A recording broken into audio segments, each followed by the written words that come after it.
Time થઈ ગયો છે હવે અમે ખાશું. હું ખાશું આજે? હું ખાશું. બોલ ને. હું ખાશું. ઉત્તપમ બનાવ્યા છે મસ્ત તેલ નાખીને ક્રિસ્પી લેયર બનાવીને. એની જોડે સાંભાર છે. તો વંદિતાબેન કેવો રહ્યો આજનો દિવસ ઓફિસે? કેવો હતો? જોર જેવો ધાર. કેવું જોર? તમારો કેવો રહ્યો ઘરે? મારો સારો હતો. ઊંઘ આવતી હતી. સારો નહીં, જોરદાર હતો એવું કહું. કમ? કોન્ફિડન્સ હતો. ના ઊંઘ આવતી હતી. એટલે જલસે ને. આ તમારા આ લોકોને જ લીધે છે ને મારું વર્ક ફ્રોમ હોમ એક દિવસ જતો રહેવાનો. એટલા નિહાકા નાખે ને મારા વર્ક ફ્રોમ હોમના. ના ભાઈ જરાય નહીં. હે બસ ખાલી એટલું છે કે જરીક કામ કરી લો ઘરે હોય તો. કામ તો કરું તો છું. કર્યું ને તો બહુ બધું કામ કર્યું. તો પછી પેલી ટી-શર્ટ વાળો કીધું કરી લીધું કામ કર્યું. 0.6 પર લેવાનું પાછું. હવે મને જો ખાવાનું તો બનાવે છે એની મેં શીખામણ એને આપતો નહીં કે આ રીતે પલટાવાનું. મને એવું કહે છે કે કેમેરો આ કર દો ને તે કર દો. કેમેરામેનને શીખવાડે કે શું કરવાનું. વાહ. બાય ધ વે તમે બનાવતા હશો તો હું તમને નહીં આપું બસ. શું હે રેવા દે હમણાં પેલી ડુંગળી છોલી હતી તાર તો આપ્યું હતું. ડુંગળી છોલી હતી તેનું નહીં આપ્યું ભાઈ. તો બોલ્યું ને કે આવી રીતે આમાં નાખો દર વખત એનું આપ્યું. એ તો કદી કરવા વાળો માણસ હોય તો બધું અગ્રી કરી લેવાનું. It's okay. ના શીખવાડવું તો પડે ને. પછી એક ઘસવાનું થાય, એક એક્સ્ટ્રા વાસણ થઈ જાય. એની કરતા તમે કોથળીમાં નાખો તો વાહ ગોલ કેવું ગોલ. બાકી કેવો ટ્રાફિક છે વડોદરામાં આવતા ટાઈમે? કેવો હતો? ડેન્જર હતો. કયો? 2-3 જણને ગાડો દઈને આવો ને એવો. તમારો ફોન ચાલતો તો ને 1-2 તો બોલી ગઈ હતી, યાદ નહીં? તું બોલે બી છે?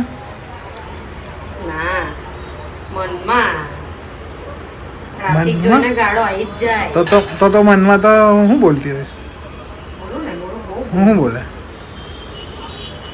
હે મનમાં પ્લાનિંગ કરું જો આવી રીતે ખાવાનું બનાવું તો પ્લાનિંગ થાય કે પહેલા આ બનાવીશ, પછી આ બનાવીશ, પછી પેલું બનાવીશ, પછી પેલું બનાવીશ, પછી ફટફટ પણ બનાવીશ. તું તો હમણાં ગાળો દેવાની વાતો કરતી હતી ને. ડિટેલમાં જાવ તમે. ડિટેલમાં જ મજા છે ને. ચાલો ને ભૂખ લાગી ગઈ છે યાર. હા ભાઈ ભૂખ લાગે છે. તો ખાસું પછી જ ખાવું પડશે ને ટેસ્ટી ફૂડ. હા ટેસ્ટી જ છે.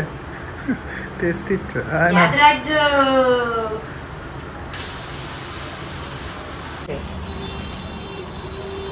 આ શું બનાવ્યું? કમ તૂટી ફૂટી ગયું? તમે કઈક બોલ્યા ને એટલે તૂટી ગયું. હું બોલે હસવાઈ ગયો બોલે તો તમે કચરા પોતા ડે એવું બોલ્યા ને એટલે હું બોલે કચરા પોતા ડે. હા આજે તો કચરા પોતા દે છે. એટલે હલી ગયું બિચારું. એ હલી ગયું કે તું હલી ગઈ? મેં હું કેમ બોલું? મેં તો ખુશ થાવ કા. તો તને ખબર હે મેં તો ખુશ થાવ. ચાલો તારું ધ્યાન ઢોસા પરથી હટી ગયું. હવેથી બોલ્યા.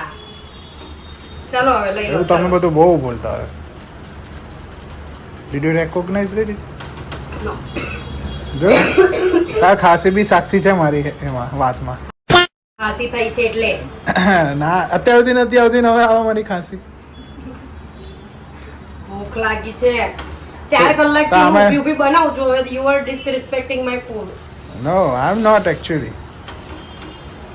Then let's eat it. Who? Food. Food.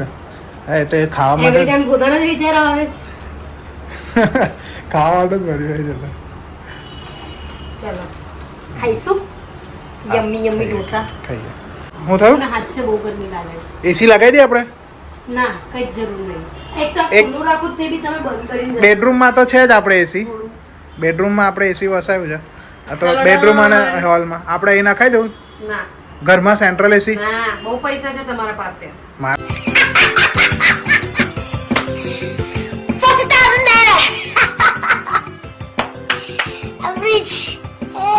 આપણે થોડા તાપ આવે. મારો તો બેંક બેલેન્સ ચેક કરીને તો 200-300 રૂપિયા પછી મોટી મોટી વાતો હું કામ કર્યા કરો ત્યારે. તું છે એટલે તો મોટી વાતો કરું. બાકી પહેલા આટલી મોટી વાતો નતો કરતો, નાની જ કરતો હતો. એટલે તે મારે કરવાનું હે? એમ હા કઈ નહીં, બિલ આવે તો મેં ભેગા દઈશ તો એસી લઈ લે.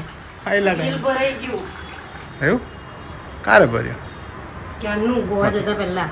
મને તો નોટિફિકેશન બી નહીં આવી. ચલો તમને કઈથી આવ્યો? હું દર વખત ભરતી હોય એટલે હા. તમને તો રિમાઇન્ડર. ખાવાનો ટાઈમ થઈ ગયો છે, હવે અમે ખાશું.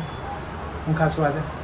હું ખાશું બોલ ને. હું ખાશું ઉત્તપમ બનાવ્યા છે, મસ્ત તેલ નાખીને ક્રિસ્પી લેયર બનાવીને. Then એની જોડે? સાંભાર છે. હમ મારા મમ્મી જેવો બનાવે ને એવો ડિટ્ટો વંદિતા બનાવે. એવો મમ્મીનો હાથ એમ ફરે વંદિતા પર. અને પછી આ એ તો આજે જોઈ લે. Taste કરીને કહેજો. ગઢિયામાંથી હું બનાવીશ વધ્યાગઢમાંથી નહીં, સ્પેશિયલ ઢોસા બનાવ્યા છે. ગઢિયાના ખીરામાંથી પેલું હું બનાવ્યું છે ઢોસાનું, ખબર નહીં હું બનાવ્યું. સિમ્પલ ઢોસા ઉતાર્યા છે, સિંગતેલ વાળા. એકચ્યુઅલી ઇન્ડિયન ફિમેલ વાઇફ્સની આવું જ હોય, લાઈક ઇનોવેટિવ એમ થોડી વસ્તુમાંથી બી અમે લઈ લો. કઈ રીતે તમે ઇનોવેટિવ બનાવી શકો. તો યા બસ એ જ છે. તો હવે મારે ખાવાનું લઈશ, ખાવા ગઈશ. ચાલો બાય.